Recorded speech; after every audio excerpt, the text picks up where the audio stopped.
making a scarf using what I call the mock rib.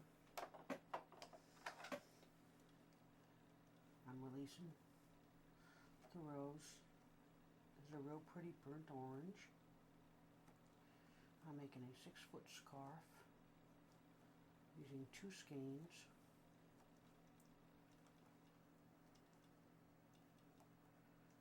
I cast it on 37 stitches. I'm releasing the second stitch, and then it's a 1x2. I'm going in, picking up, skipping the next ladder, picking up the second ladder, pulling it through. In, skip, pick up, pull through.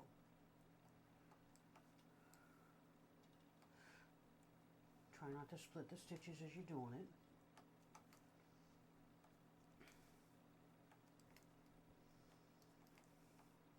This is my favorite rib. One of the reasons it's my favorite rib is it takes less time than a regular rib. I like the texture it gives. It makes it like almost like soft. For some reason it feels softer. I'll zoom in so you can see what I'm doing. Just a minute.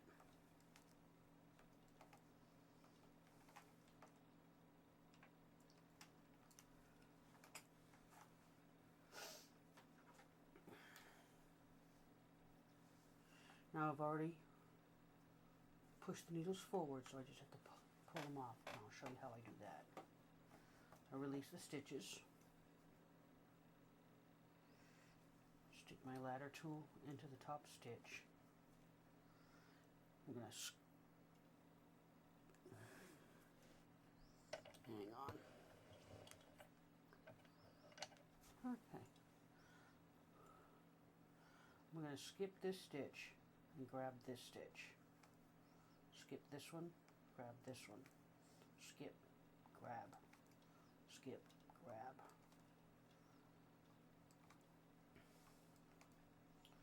And it is, I'm going to make it, I'm going to use the full 2 skeins, and I'm hoping it'll be about 6 feet long.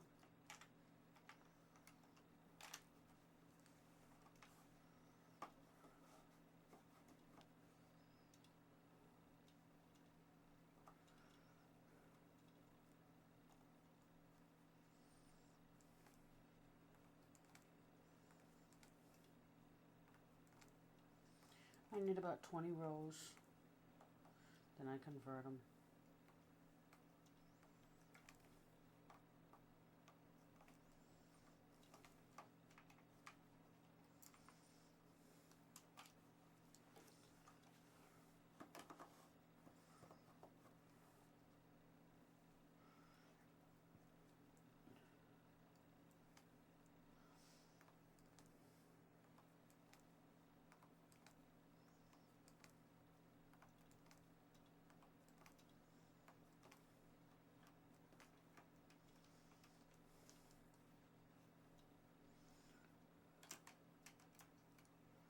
That's the easiest way to get it back on the machine when you're using blockers to hold the needles in place. Because I don't like racing after my needles. I like keeping them nice and still. So I use a yardstick I got at a hardware store and a simple 50-cent ruler. It's actually 2 of them that I just glued back to back to give it a little bit of stability. And you just lift the tool and flip it up.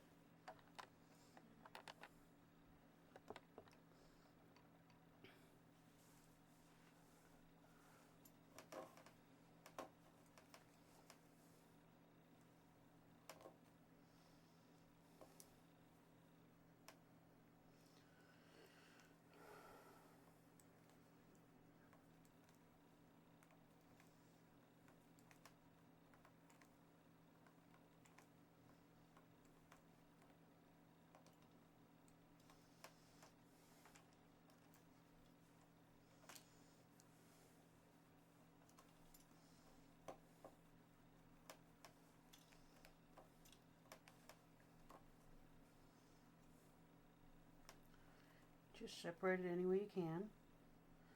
I don't always use the same way.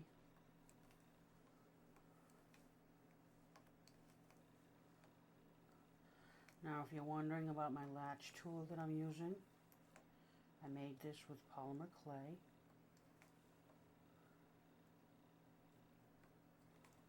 It is wonderful. I like it a lot better than the regular ones.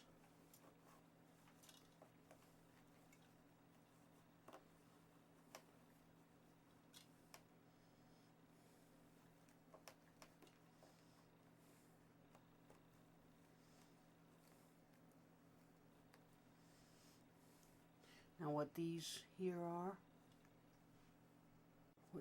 that's how many feet I've got done so far. I use them as my rope, my length counters. And as I do 12 inches, I add another one.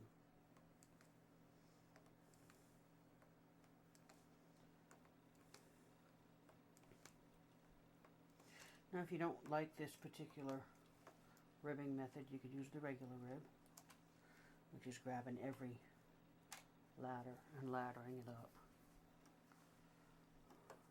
I want to do one with a box stitch, with a basket stitch.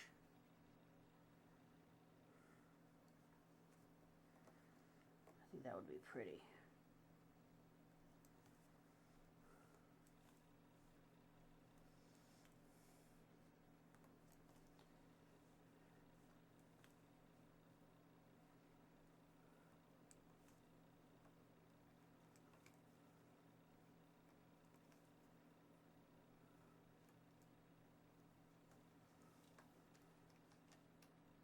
Now what I'm doing here is I'm sliding the latch back so it doesn't interfere with flipping the tool over.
See, there's two rulers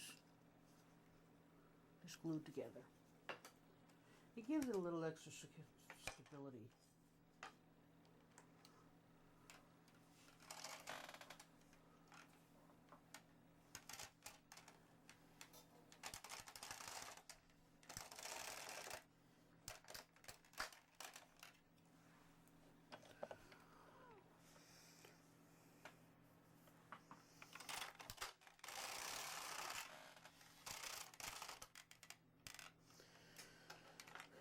Okay, that's a latch that got in the way.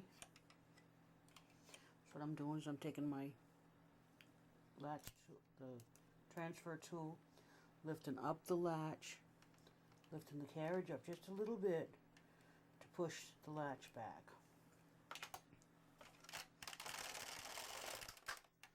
That's one of my most common jams.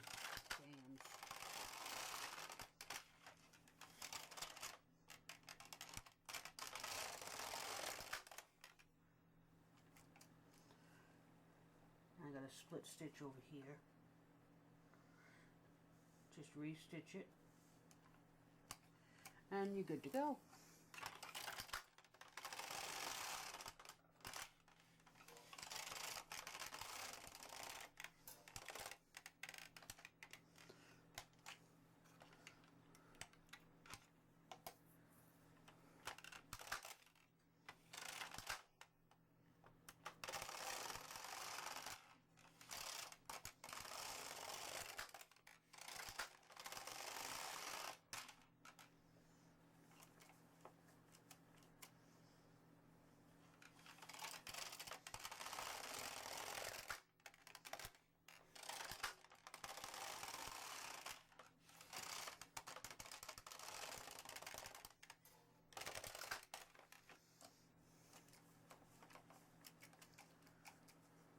Okay, now doing this stitch, I like leaving the carriage off to the left. Okay, so I pull out the stitches that I'm going to be transforming, which is the second one, then every third one. So it's a 2x1 or a 1x2 rib. And I take my yardstick, which is broken down into a smaller piece, put it between the needles and the green bars. Then I take the smaller ruler, and because the amount of spaces, I have an extra needle, so I just ignore that empty one. And that keeps it pretty still. Then I just pop the one row, release the stitches,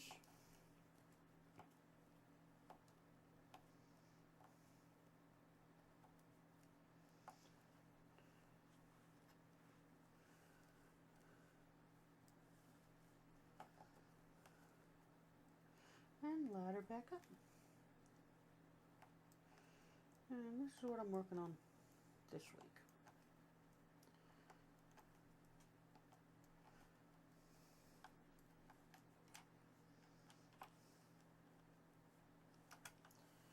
Okay, we'll see you next week. Thank you for coming to knit with me. If there's something specific you'd like to see, shoot me a comment. I have a new website, which I'll include.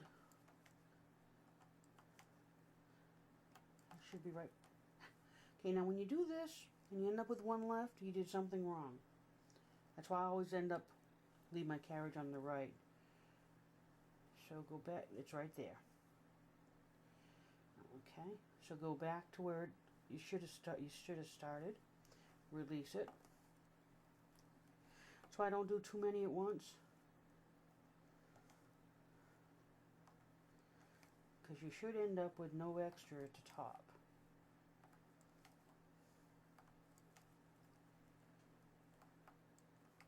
At least not until the last row. See? That's why I only do a few.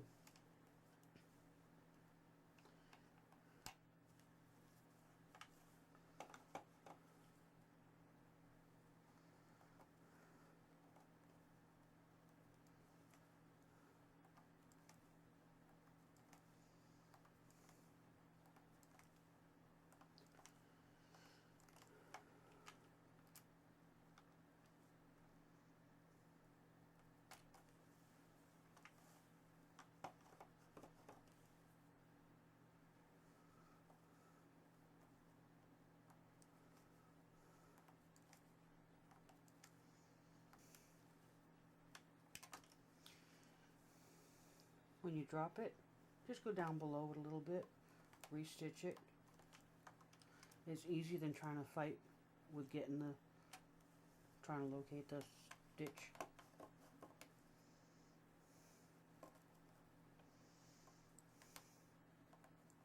Okay, well, thank you for coming and knitting with me. And we'll see you next week.